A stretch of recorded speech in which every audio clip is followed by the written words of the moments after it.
If we could just connect with that higher knowing within us and know that we have that power to change our own life and experience.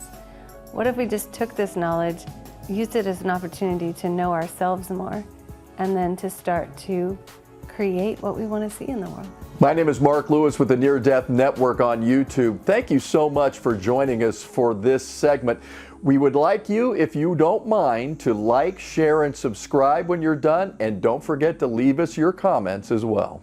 Well, one real wild card observation, and you just triggered it in my mind. You were talking about disclosure, kind of what's coming up, and you know, other life forms in the universe and ETs. It seems to me that there's a pronounced effort governmentally to release more of this information, that we are not alone. And first of all, it's fundamentally, to me, again, proof of something that you can't quantify. This universe is billions and billions of planets and constellations. What? They didn't land on the White House lawn? Well, of course not. They're not going to land on the White House lawn. Now, do you think they want to come now?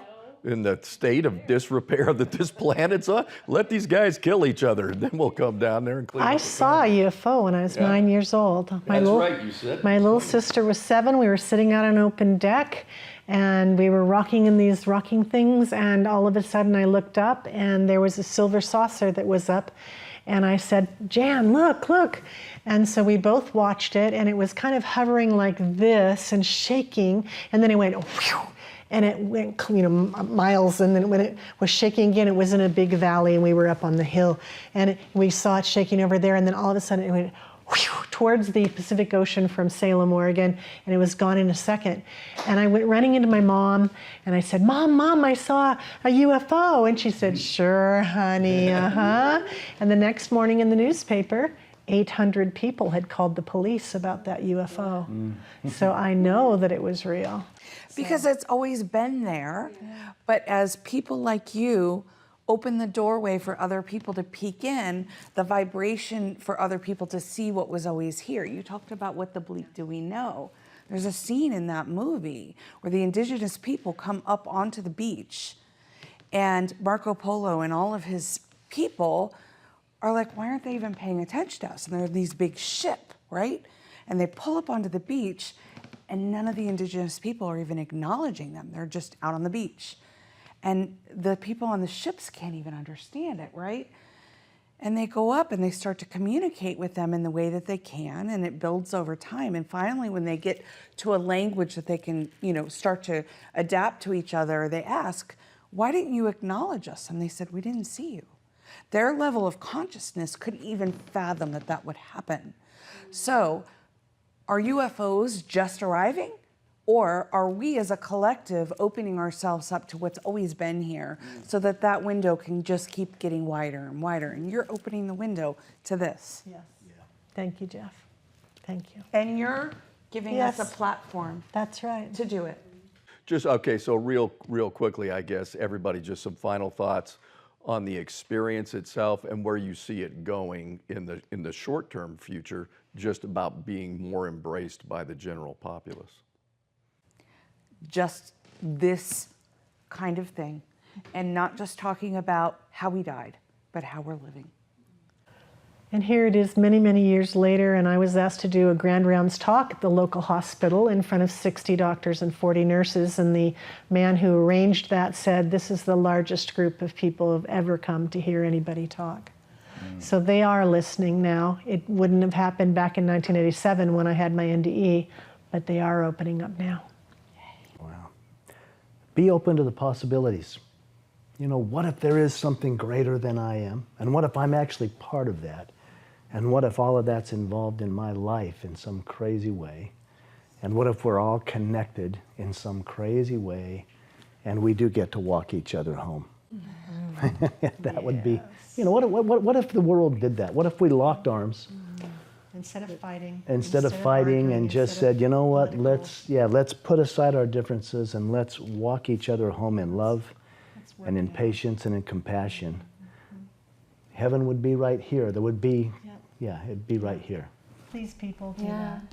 And what if the opportunity is there for hearing stories and opening your mind to all of the spiritually transformative and near-death experiences, to know that, to just give you the knowledge that you have the power to really create heaven on earth. That we might not be able to do things about what's happening in the world, and we might not be able to change outside of ourselves, but if we can just connect with that higher knowing within us and know that we have that power to change our own life and experience. What if we just took this knowledge, used it as an opportunity to know ourselves more, and then to start to create what we want to see in the world? I arrived at the hospital one day and I was logging onto the computer to start my shift when I became aware of a presence over my shoulder. And I'd had enough experiences by then that I intuitively knew that the presence over my shoulder was the soul or essence of the elderly female around the corner in the resuscitation bay that they were trying to resuscitate. She was intubated, they were doing chest compressions, and she asked me for help. I thought that was really strange, but I stopped what I was doing. I walked around the corner into the resuscitation bay. There was a doctor there providing care and in charge of the code, and everybody else was doing their tasks. And she was getting chest compressions, and she had a tube in her throat, and they were breathing for her. And there was one empty spot near the edge of the gurney where there wasn't a person standing. And I was in scrubs and probably a white coat. I think I might have been department chair at the time.